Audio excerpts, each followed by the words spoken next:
Praise Lord, जय मसीह की। मैं स्टैनली मैकवान, मेरे YouTube channel Hindi Gujarati Bible study में आपका स्वागत है। मेरे चैनल को आज अभी इसी वक्त आप सब्सक्राइब कर लीजिए और परमेश्वर के ज्ञान में आप बढ़ते जाओ।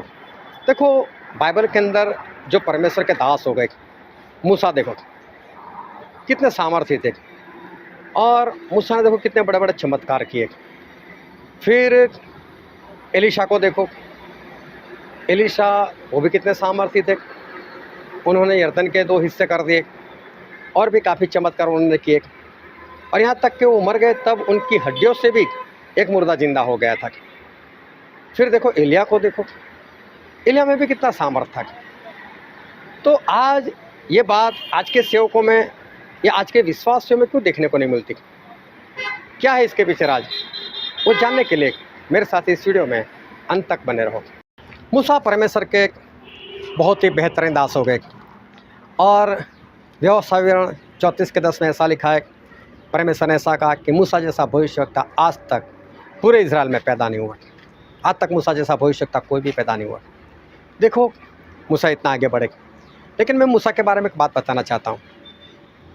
मूसा पैदा होने वाले थे उससे पहले फिरौन ने ऐसी आज्ञा दी थी, क्योंकि उस वक्त पूरे इजराइल गुलाम बने हुए थे मिस्र देश में। तो फिरौन ने ऐसी आज्ञा दी थी कि अगर इजराइल में कोई भी नर बच्चा पैदा होता है उसको मार दो, वो जिंदा नहीं रहना चाहिए। तो मूसा को तो पैदा होने वक्त ही उनको मार देना चाहिए था, लेकिन उनके माता पिता ने सोचा नहीं, हम इसको मारेंगे नहीं। तो 3 महीने तक किसी तरह से मूसा को संभाल कर रखा, लेकिन फिर इनको लगा कि अब लोगों को पता चल जाएगा, और अगर फिर उनको पता चल जाएगा तो हमको मार देगा। तो मूसा की माँ ने क्या किया, लकड़ी की एक पेटी बनाई, उसके अंदर मूसा को रखा, और पेटी जो नील नदी थी उसकी झाड़ियों में रख दी। और मूसा की जो बड़ी बहन थी मरियम, उसको बोला तू नदी के किनारे बैठ और देख तेरे भाई का क्या होता है, किस तरह से होता हो देखना। मतलब ठीक है। तो वहाँ पर फिरौन की एक बेटी थी, वो वहाँ पर आई नहाने के लिए। तो जब वो नहाने के लिए अपनी दासियों के साथ आई, और तभी मूसा जो है रोने लगे तो इसको आवाज़ आई, अरे कहीं से बच्चे के रोने की आवाज़ आ रही, देखो देखो। तो आवाज़ की दिशा में देखा तो छोटा सा संदूक दिखाई दिया। बोले इसी में कुछ है, देखो तो क्या है क्या नहीं। दासियों को बोला लेकर आओ उसको, और जब पेटी लेकर आए खोल कर देखा तो सुंदर सा बच्चा 3 महीने का मूसा। अरे बोला मूसा, उसका नाम रखा उसी स्त्री ने मूसा। अभी उसको पता चल गया ये इब्रानी है, लेकिन देखते ही प्रेम आया। बोले चलो मैं इसको घर लेकर जाती हूँ। वो घर लेकर गई, फिरौन भी कुछ नहीं बोले, और वहाँ पर फिरौन के घर में मूसा 40 साल तक बड़े हुए। अभी देखना, मरियम ने जब देखा तो उसने उस फिरौन की बेटी से कहा कि इस बेटे को दूध पिलाने के लिए कोई स्त्री चाहिए क्या? तो बोले हो तो भेज दो। तो उसने अपनी मम्मी को भी बोला। तो मूसा को दूध पिलाने वाला कोई और नहीं था, मूसा की माँ ही थी। अभी मूसा की माँ ने मूसा को दूध पिलाते पिलाते सारी बातें सिखा दी कि देख तू इजरायली है, तू मिस्री नहीं है। इतना याद रखना, चाहे तू मिस्र में रहता है और महल में रहता है, लेकिन तू मिस्री नहीं है, तू इजरायली है, गुलाम है, ये याद रखना। अभी सबसे पहला पुस्तक जो उत्पत्ति है, और उत्पत्ति से लेकर व्यवस्था विवरण तक का जो पुस्तक है 5 पुस्तक, वो मूसा ने लिखे हुए। इसका मतलब ये है कि मूसा से पहले कोई पुस्तक था ही नहीं, और मूसा से पहले कोई पुस्तक नहीं था।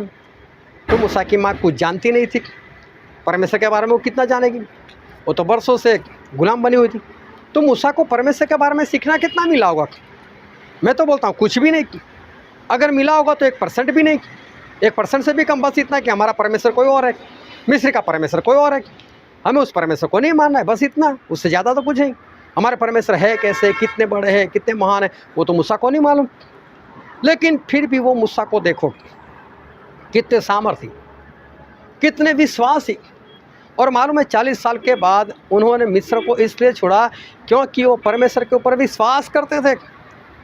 इब्रानी उसका 11 अध्याय 23, 24, 25, 26 सब पढ़ना, तो वहाँ पर लिखा है कि मूसा ने विश्वास से मिस्र को छोड़ा। मूसा का विश्वास कितना बड़ा, जबकि उनको परमेश्वर के बारे में कुछ ज्ञान नहीं। तब भी मूसा को इतना विश्वास, मूसा से इतने बड़े बड़े चमत्कार, जब उनको परमेश्वर के बारे में कोई ज्ञान नहीं, तब मूसा इतने आगे कैसे बढ़ पाए जबकि उनके पास कोई ज्ञान नहीं। एलिया देखो, वो तो जिंदा ही ऊपर चले गए। उन्होंने कहाँ से सीखा, कितना सीखा, कैसे सीखा? उस वक्त इतनी पढ़ाई नहीं थी कि लोग ज़्यादा सीख सके, लेकिन फिर भी एलिया देखो कितने सामर्थ्य थे, कितने आगे बढ़े। और एलीशा को देखो, एलीशा को किससे सिखाया कि अपना जो गुरु होता है उसकी अधीनता में रहना चाहिए। वो तो इब्रानी 13:17 में लिखा है। एलीशा को कैसे मालूम कि मुझे एलिया को अधीन रहना है, और लेकिन देखो फिर भी वो अधीन बने रहे, उनके अधीनता में बढ़ते गए, बढ़ते गए, बढ़ते गए। एलीशा इतने आगे बढ़े कि उन्होंने यरदन नदी के 2 हिस्से कर दिए, और एलिया के अंदर जो सामर्थ था उसका 2 गुना सामर्थ प्राप्त किया। इतनी शिक्षा नहीं थी, इतना सीखने को नहीं मिला था, फिर भी एलीशा कैसे आगे बढ़े। यहोशू को देखो, वो भी मूसा के वक्त थे, 40 साल मूसा के साथ रहे। उनको कैसे सीखने मिला, किसने सिखाया उनको, इतना आगे बढ़े। और जब लड़ाई हुई तब उन्होंने सूरज को रोक लिया तकरीबन 1 दिन के लिए। सूरज को देखकर बोला, सूरज जब तक मैं नहीं बोलूँ हिलना मत वहाँ से। और सूरज उनकी बात सुनकर हिले भी नहीं। ये जो बाइबल के दास है परमेश्वर के, उन लोगों को सीखने को नहीं मिला जितनी शिक्षा आज है। उस वक्त बाइबल कॉलेज नहीं हुआ करते थे, उस वक्त बाइबल स्टडी नहीं हुआ करते थे, फिर भी वो दास लोग कितने आगे बढ़े। पतरस अनपढ़ थे, यूहन्ना अनपढ़ थे, लेकिन पतरस ने जो पत्र 2 लिखी उसको आज भी लोग समझने के लिए उनको अपना जो ज्ञान है वो कम पड़ता है। यूहन्ना ने जो प्रकाशित वाक्य लिखा अनपढ़ होते हुए, आज अच्छे को ये प्रकाशित वाक्य क्या कहना चाहते हैं वो पता नहीं चल रहा है। याकूब अनपढ़ थे, आंद्रियास अनपढ़ थे, लेकिन ये कितने आगे बढ़े। पौलुस पढ़े लिखे हुए थे, लेकिन बाइबल का ज्ञान तो उनके पास भी नहीं था, लेकिन फिर भी परमेश्वर में कितने आगे बढ़े। वो तो मंडली को मारने वाले थे, कैसे आगे बढ़े। और आज देखो हर बड़े शहर में बाइबल कॉलेज खुलकर लोग बैठे। आज कितनी जगह पर बाइबल स्टडी हुए जा रही, आज कितनी जगह पूरी पूरी रात परमेश्वर के दास लोग लोगों को सिखाते रहते। आज कितनी शिक्षा है, आज लोग बाइबल में पीएचडी तक कर लेते, और फिर भी आज लोग परमेश्वर में आगे क्यों नहीं बढ़ पा रहे। जब शिक्षा नहीं थी तब भी लोग आगे बढ़े, और आज जब शिक्षा है तब भी लोग आगे नहीं बढ़े। क्या कारण है इसका? क्योंकि आज इसलिए लोग आगे नहीं बढ़ पा रहे क्योंकि आज वो परमेश्वर की अधीनता में जीवन नहीं जीना चाहते। आज लोग परमेश्वर के ऊपर भरोसा नहीं रखते, अपनी शिक्षा के ऊपर भरोसा रखते, अपनी पढ़ाई के ऊपर भरोसा रखते। लेकिन बाइबल के सेवक लोग इसलिए आगे बढ़ पाए क्योंकि उनका पूरा जो आधार था, पूरा भरोसा था, वो सिर्फ और सिर्फ परमेश्वर थे। अपनी मर्जी से वो कुछ नहीं करते थे, इसलिए आगे बढ़ पाए।